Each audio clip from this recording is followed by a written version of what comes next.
Assalamualaikum warahmatullahi wabarakatuh. Perkenalkan, nama saya Raudatun Nikmah, NIM 211101010064 dari Prodi Pendidikan Agama Islam semester 5, Fakultas Tarbiyah dan Ilmu Keguruan, Universitas Islam Negeri Kiai Haji Ahmad Siddiq, Jember. Di sini saya ingin membahas tentang bagaimana cara membuat bab 2 mengenai kajian pustaka. Jadi di dalam kajian pustaka ini ada topik-topik pembahasan yang terdapat di dalam kajian pustaka. Yang pertama yaitu adanya penelitian terdahulu. Yang kedua adanya kajian teori. Yang ketiga yaitu adanya kerangka berpikir. Jadi fungsi dari bab 2 kajian pustaka yaitu yang pertama itu mengetahui sejarah masalah penelitian. Yang kedua yaitu membantu memilih prosedur penyelesaian masalah penelitian. Dan yang ketiga itu membantu latar belakang teori masalah dari penelitian. Fungsi yang keempat yaitu mengetahui manfaat dari penelitian sebelumnya. Yang kelima yaitu menghindari terjadinya duplikasi penelitian. Dan yang keenam itu memberikan kebenaran alasan pemilihan masalah penelitian. Itu merupakan fungsi dari bab 2 kajian pustaka. Lanjut untuk pembahasan dari penelitian terdahulu yang terdapat di dalam bab 2 kajian pustaka. Jadi, penelitian terdahulu ini merupakan upaya peneliti untuk mencari perbandingan dan selanjutnya untuk menemukan inspirasi baru untuk penelitian. Fungsi dari penelitian terdahulu di sini yaitu penelitian terdahulu itu sebagai sumber kreativitas yang nantinya dapat membantu peneliti dalam melakukan sebuah penelitian. Penelitian terdahulu ini gunanya untuk memudahkan kita dalam menentukan langkah-langkah sistematis untuk menyusun sebuah penelitian dari segi teori dan dari segi konsep. Dan setelah dijelaskan perbandingan dari penelitian sebelumnya itu, penelitian ini harus mengambil kesimpulan antara peneliti terdahulu dan peneliti yang dilakukan. Di situ merupakan contoh dari penelitian terdahulu. Di situ ada nama peneliti yaitu Nursanti Masruroh dan Andikara pada tahun 2009. Ada judul penelitiannya juga. Lalu ada hasil penelitian yang diteliti, yang sama-sama meneliti tentang brand image di Binus University. Judul peneliti yang diteliti oleh penelitian terdahulu yaitu kontribusi brand image Binus University terhadap minat sektor industri atas alumni. Lalu hasil peneliti yang diteliti oleh peneliti itu yaitu brand Binus University menghasilkan sebagian para alumni memiliki pekerjaan berbasis teknologi informasi yang sesuai dengan image yang diciptakan oleh Binus University. Jadi setelah penelitian terdahulu, lalu hasil penelitian yang sedang dilakukan itu diberi perbedaan antara penelitian terdahulu dengan penelitian yang sedang dilakukan, seperti pada contoh tabel yang di atas. Yang kedua yaitu ada kajian teori. Kajian teori di sini merupakan serangkaian definisi ataupun konsep dan juga perspektif tentang sebuah hal yang tersusun secara rapi. Kajian teori ini merupakan salah satu hal yang penting di dalam sebuah penelitian. Kajian teori ini membahas tentang variabel-variabel penelitian yang bisa dipecahkan dari judul penelitian. Kajian teori harus menggunakan teori-teori yang masih relevan untuk mendefinisikan variabel yang ditemukan di dalam sebuah penelitian. Jadi, kajian teori ini sangat penting untuk dilakukan oleh peneliti dalam melakukan sebuah penelitian. Kajian teori ini merupakan variabel penelitian yang bisa dipecah dari judul penelitian. Contohnya yaitu dari judul implementasi pembelajaran Al-Quran GMI Halidayah Jember.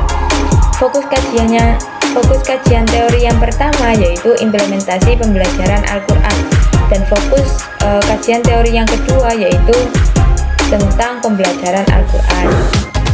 Baik, cara untuk membuat kajian teori yaitu yang pertama itu kita harus menentukan variabel penelitian. Hal yang pertama yang harus dilakukan saat membuat kajian teori adalah menentukan variabel penelitian.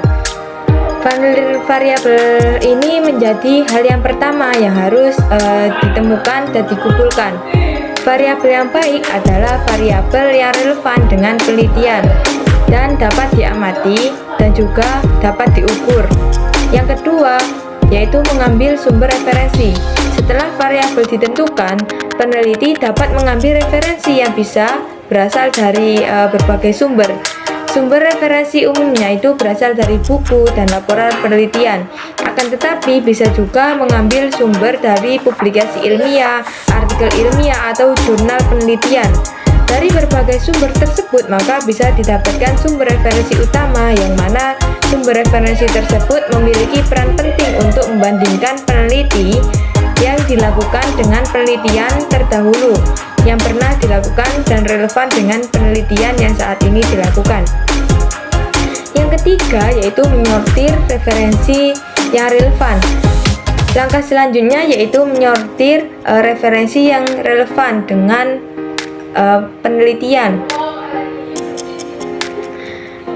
Melakukan menyortir di sini yaitu menyaring dan memilih referensi yang mana benar-benar relevan dengan penelitian yang sedang dilakukan.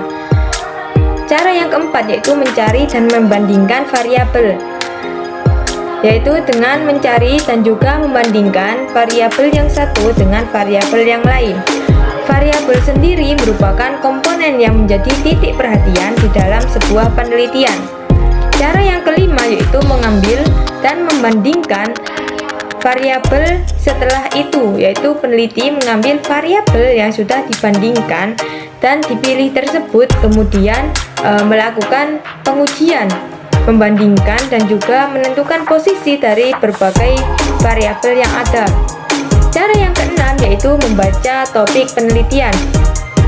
Setelah semua langkah dilakukan, dari yang nomor 1, 2, 3, sampai 5 itu tadi dilakukan, setelah itu peneliti harus membaca dengan teliti topik penelitian agar penelitian tersebut benar-benar valid dan sesuai dengan variabel yang diteliti. Cara yang ketujuh yaitu memaparkan teori. Setelah memaparkan teori dari semua yang sudah dipilih dan dikumpulkan sebagai landasan penelitian, penyusunan ini menggunakan bahasa sendiri dan harus sesuai atau relevan dengan isu yang dibahas oleh si peneliti. Yang terakhir yaitu mencantumkan sumber dari referensi yang dikutip.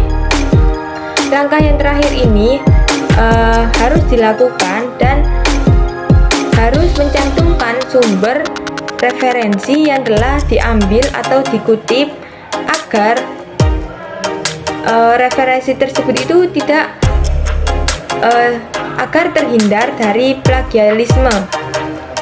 Ketiga yaitu ada kerangka berpikir. Kerangka berpikir di sini itu merupakan suatu dasar penelitian yang mencakup penggabungan antara teori observasi, fakta, serta kajian pustaka yang akan dijadikan sebagai landasan dalam melakukan sebuah penelitian. Oleh karena itu, di dalam kerangka berpikir ini dibuat ketika akan memaparkan konsep-konsep penelitian dalam kerangka berpikir. Kerangka berpikir ini juga merupakan suatu kerangka atau ringkasan dari teori-teori yang digunakan. Jadi, kerangka berpikir ini saling berkaitan antara konsep satu dengan konsep lainnya. dari masalah yang ingin diteliti. Manfaat kerangka berpikir ini yaitu untuk membantu peneliti dalam mendapatkan suatu konsep yang matang yang kemudian dimanfaatkan untuk menjelaskan setiap masalah dalam penelitian. Manfaat yang kedua yaitu untuk memudahkan peneliti dalam melakukan penelitian. Yang ketiga, untuk menghubungkan setiap bagian yang ada di dalam penelitian. Manfaat yang keempat yaitu untuk memberikan kemudahan kepada pembaca untuk memahami isi dari penelitian tersebut. Yang kelima yaitu untuk memudahkan gambaran dari alur penelitian. Dan yang keenam, untuk membantu peneliti dalam menjelaskan dan menjawab rumusan masalah yang ada di dalam penelitian. Cukup sekian penjelasan yang dapat saya sampaikan, kurang lebihnya mohon maaf. Wassalamualaikum warahmatullahi wabarakatuh.